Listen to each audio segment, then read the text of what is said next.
रामायण से जुड़े 21 रोचक तथ्य। रामायण से जुड़ी अनसुनी बातें।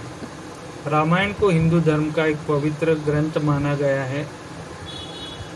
इसमें से कई कथाएं हैं जिन्हें आमतौर पर तो सब लोग जानते हैं, लेकिन कुछ ऐसी बातों का भी वर्णन इसमें मिलता है जिससे अधिकतर जनमानस ना जाने। जैसे देवी सीता लंका में बिना अन्न जल ग्रहण किए इतने समय कैसे जिंदा रही थी, या गिलहरी के शरीर पर जो धारियां हैं उनसे प्रभु राम के क्या संबंध है। इस लेख में हम आपको बताएंगे रामायण से जुड़े 21 रोचक तथ्यों के बारे में। पहला, रामायण संस्कृत का एक महाकाव्य है जो कवि वाल्मीकि द्वारा रचित है। इस महाकाव्य में 24,000 छंद है जो 7 अध्याय या खंड में विभाजित है। पाठकों, अगर हम रामायण के हर 1000 छंद का पहला अक्षर ले तो जो 24 अक्षर हमें मिलते हैं वो मिलकर गायत्री मंत्र बनते हैं। दूसरा, श्री राम की माँ कौशल्या कौशल देश की राजकुमारी थी।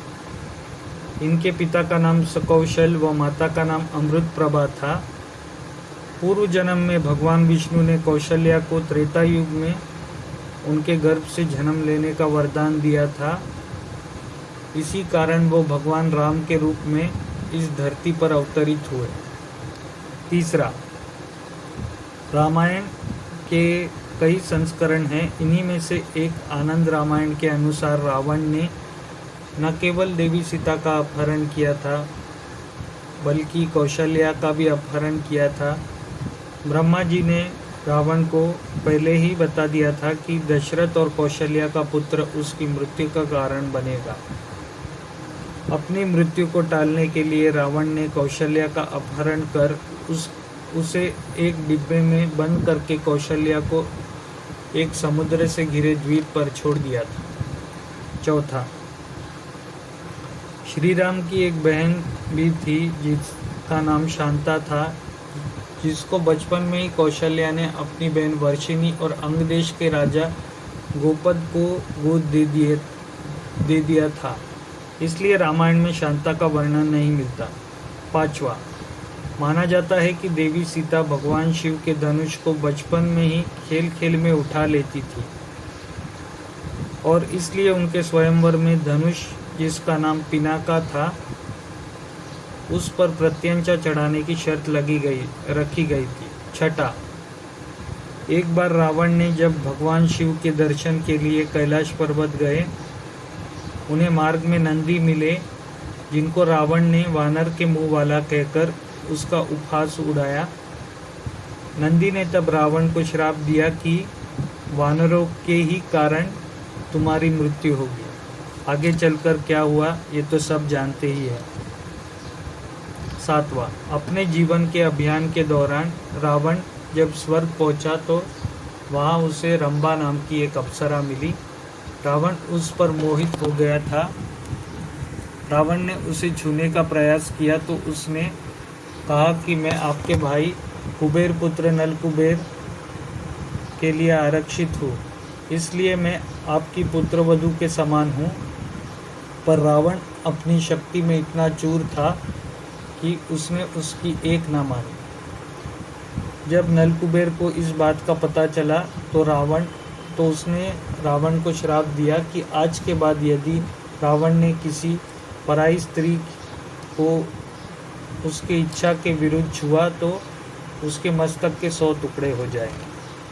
आठवां, जिस दिन रावण सीता का हरण करके अशोक वाटिका में लाया था, उसी दिन ब्रह्मा ने विशेष खीर इंद्र के हाथों देवी सीता तक पहुंचाई थी। इंद्र ने देवी सीता के पहरे पर लगे राक्षसों को अपने प्रभाव से सुला दिया, जिसके बाद इंद्र ने देवी को दिव्य खीर दी, जिसे ग्रहण कर देवी सीता की भूख प्यास शांत हो गई और वो अशोक वाटिका में बिना कुछ खाए पिए रह सकी। 9वां, रावण भगवान शिव का अनन्य भक्त था। भगवान शिव के भजन कीर्तन के लिए रावण ने एक बार अपनी बाजू काटकर उससे वैद्य यंत्र भी बना लिया था, जिसे रावण हट्टा का नाम मिला। 10वां, शेषनाग के अवतार लक्ष्मण ने रावण के पुत्र मेघनाद को ही नहीं, उसके दूसरे पुत्रों जैसे प्रहस्त और अतिकाय को भी मार दिया था। 11वां, जिस समय श्री राम वनवास में गए थे उस समय उनकी आयु 27 वर्ष थी। राजा दशरथ नहीं चाहते थे कि राम वन जाए, इसलिए राजा दशरथ ने उन्हें सुझाव दिया कि वे उन्हें बंदी बना ले और राजगद्दी पर बैठ जाए, लेकिन मर्यादा पुरुषोत्तम राम ऐसा कभी नहीं करते। 12वां, वनवास के दौरान श्री राम ने एक कबंध नामक श्रापित राक्षस का वध किया था। उसी ने राम को सुग्रीव से मित्रता करने का सुझाव दिया था। 13वां, रावण जब विश्व विजय पर निकला तो उसका युद्ध अयोध्या के राजा अनरण्य से हुआ, जिसमें रावण विजयी रहा। राजा अनरण्य वीरगति को प्राप्त हो गए। उन्होंने मरते हुए श्राप दिया कि तेरी मृत्यु मेरे कुल के ही एक युवक द्वारा होगी। 14वां, वाल्मीकि रामायण के अनुसार एक बार रावण अपने पुष्पक विमान से जा रहा था। उसने एक सुंदर युवती को तप करते देखा।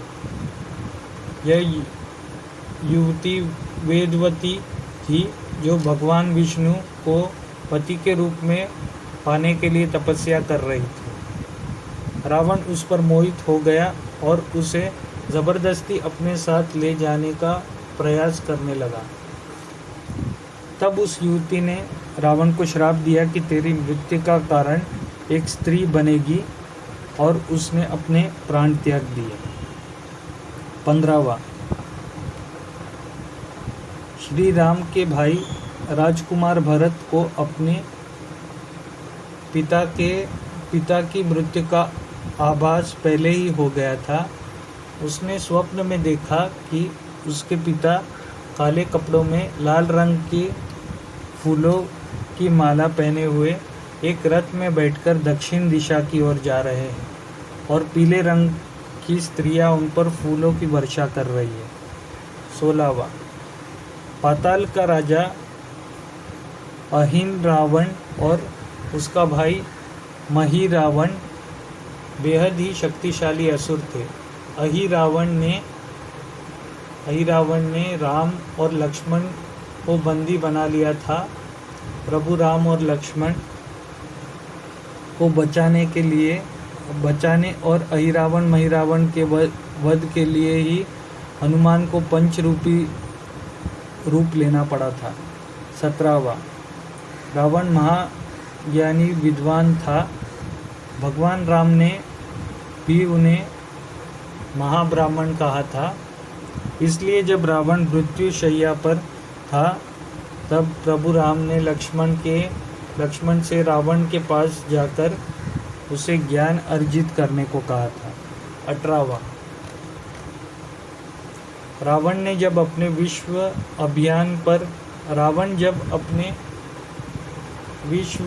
विजय अभियान पर था तो वह यमपुरी पहुंचा, जहां उसका युद्ध यमराज से हुआ।